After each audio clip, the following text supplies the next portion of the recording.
Hi everyone, this is Anatole, and I'm going to discuss today in this episode Good Omens Season 1, Episode 4, titled Saturday Morning Funtime. It scored 8.5 on IMDb, and I really enjoyed this episode. And I've been rereading the book, the source material that this miniseries is based on. And I've mentioned before, it's been 30 years since I read the book, so it's almost like reading it the first time. But I get to compare the two, the book and the series, and I'm finding I'm enjoying the series more than the book, which is very rare. Usually the book is always better than the movie or TV show. But I think that one thing that the series is doing better is that it's eliminating unnecessary jokes and honing in directly on the intention or the theme that's supposed to be communicated within that scene. So there are a couple scenes where the Aziraphale and Crowley they banter a little bit more in the book, and in the series they get rid of all the banter that doesn't communicate the plot or the deeper theme, and leave it to the actors to make what's left over, to make it punch on the screen. And because they have two really good actors in the series, David Tennant and Martin Freeman. Oh, Jesus. I know I always get him. Michael Freeman. I'm failing. It is Michael Sheen. I get his name always mixed up with Martin Sheen, Michael Freeman, George Foreman, all over the place. Michael Sheen.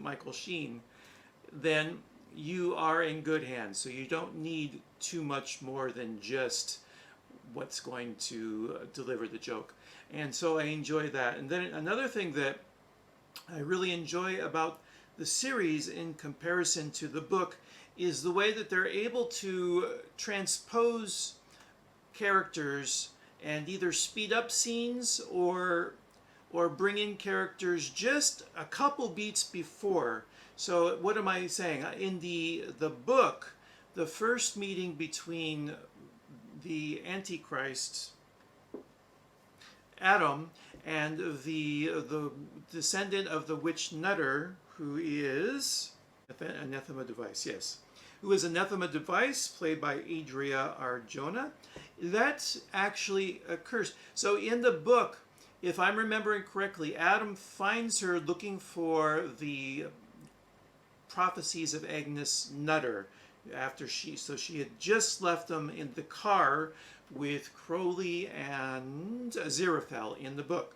And so Adam finds her outside her house. But in the TV series, she encounters them as they're going off to hunt for witches. And so a lot of the dialogue that we hear in the TV series between Agnes and them and Adam in the book is all delivered at the same time. So you get a lot of clumsy exposition. And instead, by incorporating those two, the beginning of one scene with another scene, incorporating them together, you get a lot more character interaction, there's less exposition, and when Adam meets Anathema Device later, it seems less random. They've already developed a relationship. And that's just one example of the many ways they've kind of tightened many of the scenes, and I think that it enhances the material. So what do I think about this episode? I really enjoyed Aziraphale with the demon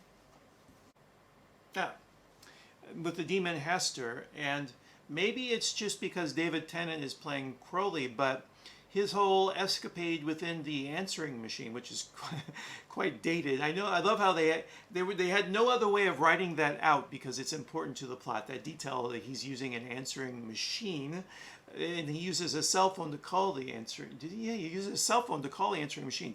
It's all quite bizarre. But because in the book it was written in 1989, 88, 90, 91-ish, around there. There was no way for them to write it out because the plot hinges upon it. But his whole escapade in there, that felt very Doctor Who-ish. Again, that might be me reading into it, but I appreciated it on that level where you're able to transpose an actor and his previous role into the current role. And normally that hurts. If you're thinking of Han Solo when you watch Harrison Ford in Presumed Innocent, then that film is then that actor is working against the film. But in this case, it actually enhanced it for me. And I'm not going to, I won't be surprised if I learn other people, because David Tennant was the Doctor in the past, have enjoyed his role in this and seeing a little bit of that mischievousness that he had in the Doctor in this role. I won't be surprised if other people are also enjoying that sort of metatextual connection. And I think that's about all I really wanted to comment on, mainly because I've been reading the book. That's what the major thing I wanted to bring to this discussion of episode 4 was what the parallels I'm finding between the book and the series, and the way that I think the series has enhanced the book. So that's it. Those are my brief thoughts on episode 4 of season 1 of Good Omens, titled Saturday Morning Funtime. I hope you'll join me again next time for my review of episode 5. That's all for now. Take care and be well. Goodbye.